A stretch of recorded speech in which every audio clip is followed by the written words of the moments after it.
Hello दोस्तों, स्वागत है आपका टारगेट फॉर आईक्यू में। एंड आज हम जिस टॉपिक पे बात करने वाले हैं वो है यूनेस्को, जिसका फुल फॉर्म है United Nation Educational Scientific and Cultural Organisation. देखिए, यूनेस्को के बारे में जानने से पहले मैं आपसे एक छोटी रिक्वेस्ट करूंगा कि अगर इस वीडियो को आप पसंद करते हैं, इसका कंटेंट आपको अच्छा लगता है, तो इस वीडियो को लाइक करें, सब्सक्राइब करें। एंड अगर कोई चेंजेस है और या कोई नए टॉपिक्स है जिस पे आप चाहते हैं कि हम उस पर कंटेंट या वीडियो बनाएं, तो प्लीज़ एक कमेंट बॉक्स में आप अपने कमेंट ड्रॉप कर सकते हैं, सो दैट कि हमें एक नॉलेज हो जाए कि आपको किस टाइप के कंटेंट और क्या क्या टॉपिक्स पे नए वीडियोस चाहिए। तो मैं शुरू करता हूँ इस टॉपिक के साथ, जो कि यूनेस्को के बारे में है। यूनेस्को बेसिकली एक स्पेशलाइज्ड एजेंसी है यूनाइटेड नेशन का। और इसका क्या काम होता है, क्या स्ट्रक्चर होता है, ऑब्जेक्टिव क्या है, हिस्ट्री क्या है, वो हम इस वीडियो में जानेंगे। सबसे पहले हम जानते हैं इस ऑर्गेनाइजेशन के बारे में। ये ऑर्गेनाइजेशन बेसिकली सेटअप हुआ था 16 नवंबर 1945 में। करेंटली इसके 193 मेंबर हैं एज ऑफ नाउ, मतलब कि अभी तक है, आगे ऐड हो सकते हैं और भी नई कंट्रीज़ हैं। इसके 3 ऐसी कंट्रीज़ हैं जो कि यूनाइटेड नेशन के मेंबर्स नहीं हैं। यूनेस्को के मेंबर हैं लेकिन यूनाइटेड नेशन के मेंबर नहीं हैं। Cook island, new and Palestine. ठीक है। अब क्वेश्चन आता है कि जो डिसीजंस होते हैं वो कौन इम्प्लीमेंट, किस लेवल पे बॉडी इम्प्लीमेंट किया, तो जो सेक्रेटरीट होता है हेडेड बाय डायरेक्टर जनरल, वो जो है इनके डिसीजंस को, जो भी डिसीजन, इनके रेजोल्यूशंस पास किए जाते हैं, उनके डिसीजन को इम्प्लीमेंट करता है। ठीक है। और जो हेडक्वार्टर इनका है वो है पेरिस में। अब इस ऑर्गेनाइजेशन का एवोल्यूशन हुआ कहाँ से? तो जब सेकेंड वर्ल्ड वॉर चल रहा था, ख़त्म नहीं हुआ था, तो जो गवर्नमेंट है यूरोपियन यूनियंस की कंट्रीज़ की, वो मिली यूनाइटेड किंगडम में। एंड उन्होंने डिसाइड किया कि जो वॉर से पहले जितनी डिस्ट्रक्शन है, एजुकेशन को लेके जितनी प्रॉब्लम्स हैं, वो हम उसको सही करेंगे जैसे ही वॉर ख़त्म होता है। तो एक कॉन्फ्रेंस बुलाई गई, बेसिकली उस कॉन्फ्रेंस का नाम है conference of allied minister of education, जिसको CAME के नाम से भी जाना जाता है। तो इस मीटिंग को बुलाया गया एंड इस पे डिस्कस किया गया कि जैसे ही ये वॉर ख़त्म होता है बाकी कंट्रीज़ के बीच में, जर्मनी एंड बाकी जो भी कंट्रीज़ हैं, तो जो एजुकेशंस को जो नुकसान पहुंच रहा है और बाकी जो इंफ्रास्ट्रक्चर को जो नुकसान पहुंचा, उसको हम रिस्टोर करेंगे और कोशिश करेंगे इस तरह की सिचुएशंस दोबारा वर्ल्ड में ना एग्जिस्ट करें। तो इस इनिशिएटिव को देखने के बाद यूनाइटेड स्टेट्स को, ये अमेरिका को ये इंटरेस्टिंग लगा एंड बाद में US ने भी ज्वाइन कर लिया इसको। इनिशियली इसमें 44 कंट्रीज़ के रिप्रेजेंटेटिव शामिल थे जब ये यूनेस्को सेटअप हुआ। एंड उन्होंने ये डिसाइड किया कि जो आपस में कंट्रीज़ के बीच में जो इंटेलेक्चुअल अंडरस्टैंडिंग है, जो दो कंट्रीज़ के या सारे कंट्रीज़ के बीच में है, और मैनकाइंड को लेकर के हम अपने कंसर्न्स जो है इस प्लेटफॉर्म पे अपने कंसर्न्स शो करेंगे, ताकि फ्यूचर में इस तरह का कभी जो आउटब्रेक है वो, या तो अनदर वॉर जो है वो ना हो। ठीक है। और उसके बाद जो इनका इनिशियल इम्फेसिस था, जो शुरुआत में जो इम्फेसिस था, वो था कि बिल्डिंग स्कूल बनाएंगे बच्चों के लिए, लाइब्रेरी की डेवलप करेंगे, म्यूज़ियम्स को डेवलप करेंगे, ताकि जो हेरिटेज वगैरह है उनको बेसिकली कंजर्व किया जा सके। तो ये इनकी स्ट्रेटजी है शुरुआत से कि इन फील्ड्स में हमें काम करना है। अब इनके कुछ ऑब्जेक्टिव और फोकस एरिया भी हैं। तो सबसे पहला ऑब्जेक्टिव, जैसा कि आप जानते हैं कि हर ऑर्गेनाइजेशन का एक ऑब्जेक्टिव होता है कि वो वर्ल्ड में पीस चाहता है, क्योंकि देखिए पीस का होना बहुत इंपॉर्टेंट है। अगर वर्ल्ड में वॉयलेंस क्रिएट होता रहेगा तो कोई भी ऑर्गेनाइजेशन पीसफुली काम नहीं कर पाएंगे। तो इनका सबसे पहला जो ऑब्जेक्टिव है वो है कल्चर ऑफ पीस का। ठीक है। देन उसके बाद जो इनका ऑब्जेक्टिव है वो है कि जितने वर्ल्ड में जितनी कुछ कंट्रीज़ जो हैं वो डिवाइडेड है 3 अलग अलग स्टेजेस में। एक है पुअर कंट्रीज़, एक होता है डेवलपिंग कंट्रीज़, एक है डेवलप्ड कंट्रीज़। तो जो बेसिकली जहाँ पुअर कंट्रीज़ है, जहाँ पर फूड प्रॉब्लम बहुत ज़्यादा है, बेसिकली अगर देखा जाए तो अफ्रीकन कंट्रीज़ में फूड प्रॉब्लम्स काफ़ी ज़्यादा है, और भी काफ़ी कंट्रीज़ होंगी। तो इनका ऑब्जेक्टिव है कि प्रॉवर्टी को वहाँ से हटाना है, इरेडिकेशन करना है, ताकि हर किसी को फूड राइट मिल जाए, क्योंकि फूड को एक बेसिक राइट भी माना जाता है, ना कि सिर्फ इंडियन कॉन्स्टिट्यूशन में आर्टिकल 21 में, बट इंटरनेशनल प्रिंसिपल्स के अंडर भी हर एक को, हर एक पर्सन को जीने का अधिकार है, खाने का अधिकार है। ठीक है। दूसरी बात है सस्टेनेबल डेवलपमेंट। जैसा कि आप जानते हैं कि यूनाइटेड नेशन ने सस्टेनेबल डेवलपमेंट करके एक गोल सेटअप किए हैं, ताकि हमें एक बेटर इन्वायरमेंट बनाना है। सस्टेनेबल डेवलपमेंट जो हमारे रिसोर्सेज है उनको एफिशिएंटली यूज़ करना है, ताकि जो हमारे फ्यूचर जनरेशन है उनके लिए हम उनको रिसोर्सेज को बचा सकें, ताकि वो भी उसे यूज़ कर सकें। ठीक है, तो उसके लिए अलग अलग गोल्स हैं कि क्या क्या सेटअप करने हैं, इन्वायरमेंट को बचाना है, और ये इकोलॉजी, स्पीशीज़, एनिमल्स वगैरह, और वाटर कंजर्वेशन, और अलग अलग चीज़ें, जितनी भी इन्वायरमेंट की चीज़ें, सबको हमें कंजर्व करना है, ताकि हम फ्यूचर जनरेशन के लिए इसे बचा सकें। ठीक है, इंटरकल्चर डायलॉग्स थ्रू एजुकेशन, मतलब कि अलग अलग कंट्रीज़ के बीच में जो सिर्फ पीस रिस्टोर करने के लिए सबसे पहले लोगों का जागरूक होना, लोगों को एजुकेशन पाना ज़रूरी है। उनको ये समझना होगा कि पीस उनके लिए क्यों इंपॉर्टेंट है, क्यों आगे जाके उनके डेवलपमेंट के लिए कैसे वो स्किल्स अपने जनरेट कर सकते हैं। तो उसके लिए एजुकेशन का होना बहुत ज़रूरी है।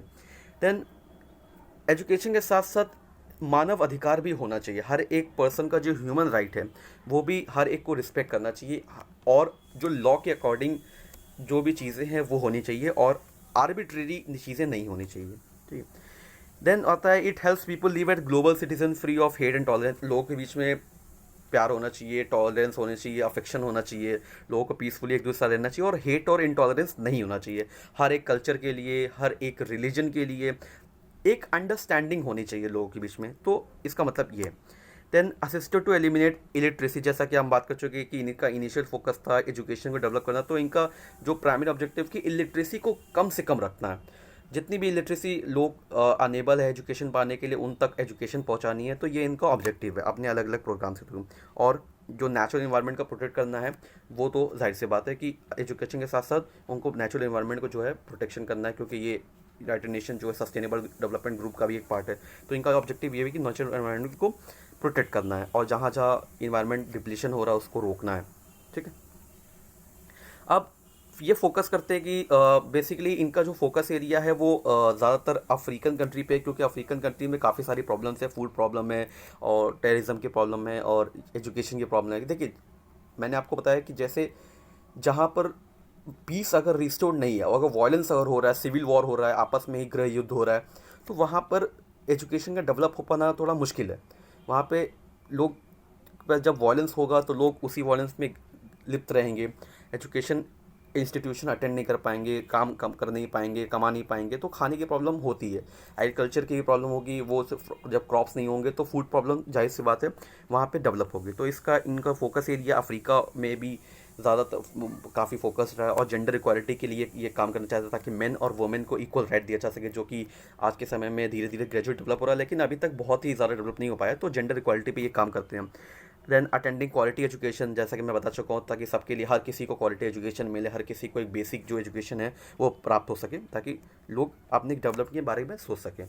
Mobilising science, knowledge and policy for sustainable development, जो हमारे रिसोर्सेज हैं उनका यूटिलाइजेशन करने के लिए साइंस की किस तरह से हेल्प ली जा सकती है, क्या क्या टेक्नोलॉजी की हेल्प ली जा सकती है, इस तरह के रिसोर्सेज पर डिस्कशन ये इनका करना इनका काम है। Then addressing emerging social and ethical challenge, जो सोशल प्रॉब्लम्स वर्ल्ड के लिए जो शुरू हो रही है, या जो एथिकल टेंशन्स है लोगों के बीच में, उसको एड्रेस करना भी इनके ऑब्जेक्टिव में आता है। Then fostering and sharing cultural diversity, inter culture dialogue and culture of peace. सिर्फ एजुकेशन का बढ़ना और इन्वायरमेंट का बढ़ना नहीं ज़रूरी है, उसके साथ साथ कल्चर का भी बढ़ना काफ़ी ज़रूरी है, क्योंकि एक दूसरे के कल्चर को अंडरस्टैंडिंग करना, एक दूसरे के मॉन्यूमेंट्स को, एक दूसरे के रिलीजन के जो कल्चर्स हैं, जो प्रैक्टिसेस हैं, उनको प्रिजर्व करना भी एक बहुत ही ज़रूरी है, ताकि उसी से जो टॉलरेंस है कम्युनिटीज़ के बीच में या एथनिक के बीच में, वो डेवलप हो सकता है। तो एक दूसरे के कल्चर्स और वैल्यूज़ को समझना बहुत ज़रूरी है। ठीक है, और जो लास्ट है फर्स्ट सेशन जो उनका था यूनेस्को का, वो बेसिकली पेरिस में हुआ था। अब ग्लोबल चैलेंजेस क्या है यूनेस्को के लिए? बेसिकली इनका जो फोकस एरिया मैं बता चुका हूँ कि 54 अफ्रीकन कंट्रीज़ पे ज़्यादातर रहा है, और ये इक्वल अपॉर्चुनिटीज़ के बारे में इनका ऑब्जेक्टिव है कि मैन और वुमेन के लिए इक्वल ऑब्जेक्टिव होने चाहिए, हर किसी को एक समान अधिकार मिलना चाहिए, कहीं डिस्क्रिमिनेशन नहीं होना चाहिए। उसके साथ साथ जो अभी इनका जो इनिशियल फोकस था वो एजुकेशन को था, इन्वायरमेंट था, उसके साथ साथ इनका जो एक ऑब्जेक्टिव और भी है कि जो वर्ल्ड में जो इंफ्रास्ट्रक्चर है, जो हेरिटेजेस है, मॉन्यूमेंट्स है, जो पुराने धरोहर कह सकते हैं, वो है उनको प्रोटेक्ट करना भी इनका एक ऑब्जेक्टिव है। और उसके लिए इन्होंने वर्ल्ड हेरिटेज कन्वेंशन साइन किया 1972 में। इसके अकॉर्डिंग जो अपने रिसोर्सेज के अकॉर्डिंग जो वर्ल्ड हेरिटेज से सेंटर्स हैं या इंस्टीट्यूशंस हैं या साइट्स हैं, उनको ये प्रिजर्व करते हैं ताकि जो कल्चरल अंडरस्टैंडिंग, जैसा कि मैंने बताया, वो हो सके लोगों के बीच में। ठीक है, ग्लोबली अगर देखा जाए तो 1121 वर्ल्ड हेरिटेज साइट है, और इंडिया की अगर बात की जाए तो अभी तक 38 साइट्स थी इंडिया में। अभी रिसेंटली जुलाई के मंथ में 2021 जुलाई में दो जो प्लेसेस हैं, एक है रुद्रेश्वरा टेम्पल तेलंगाना में, और एक है ढोलावीरा जो साइट है इंडस वैली सिविलाइजेशन की गुजरात में, वो इसमें ऐड किया गया। तो अब कुल मिला के आप कह सकते हैं 40 वर्ल्ड हेरिटेज साइट जो है इंडिया में सेटअप हो गई है। उसके साथ साथ ये मैन एंड बायोस्फीयर प्रोग्राम भी चलाते हैं, जो कि एक इम्पॉर्टेंट टॉपिक भी है, कॉम्पिटिशन एग्जाम में पूछा गया है। तो बेसिकली इनका काम है कि पीपल और इन्वायरमेंट के बीच में जो कनेक्टिविटी है वो इस्टेब्लिश करना। और इंडिया में करेंटली अभी 18 बायोस्फीयर रिजर्व है, उसमें से 11 जो है वो इनके world network of biosphere reserve में रिकॉग्नाइज्ड है। ठीक है, देन उसके बाद इंडिया के यूनेस्को और इंडिया के बीच में क्या संबंध है। मेंबर यूनेस्को, इंडिया जो है यूनेस्को का मेंबर रहा है सिंस 1946 से। एंड जो यूनेस्को का एक मैंडेट है कि हर कंट्री में उनकी एक बॉडी होना चाहिए, तो इंडिया की तरफ से जो एक बॉडी सेटअप की गई है, Indian National Commission for Cooperation with UNESCO जो है वो इस्टेब्लिश की गई इंडिया की तरफ से, ताकि कॉपरेशन किया जा सके। उसके साथ साथ ये यूनेस्को जो है कुछ प्राइज़ भी कंडक्ट करता है। एक प्राइज़ है Madanjeet Singh prize for the promotion of tolerance को बढ़ावा देने के लिए, ताकि लोगों में अंडरस्टैंडिंग हो, और नॉन वायलेंस को, जो पीसफुल स्टेप्स जो लेते हैं उनको, उनके लिए उनको जो ऐसे लोग होते हैं उनको अवार्ड किया जाता है। तो बेसिकली ये प्राइज़ जो था मदनजीत सिंह प्राइज़, वो इस्टेब्लिश किया गया था 125th एनिवर्सरी, गांधी जी की जो 125th बर्थ एनिवर्सरी थी उस पर यूनेस्को ने सेटअप किया था मदनजीत सिंह प्राइज़। और उसके साथ यूनेस्को जो है कलिंगा प्राइज़ भी चलाता है, UNESCO Kalinga prize for popularisation of science. तो साइंस में जो डेवलपमेंट के लिए जो प्राइज़ जो पर्सनस होते हैं, एमिनेंट पर्सनैलिटीज़ होती है, तो उनको यूनेस्को कलिंगा प्राइज़ भी अवार्ड किया जाता है। और सो मुझे हमारे हिसाब से ये सारी चीज़ें आपके एग्ज़ाम पर्सपेक्टिव से मोर देन सफिशिएंट रहेगी। एंड इसके अलावा आई डोंट थिंक कि कोई चीज़ें पूछी जाएगी आपके एग्ज़ाम्स में। इतना काफ़ी इंफॉर्मेशन हमने डिस्कस कर ली।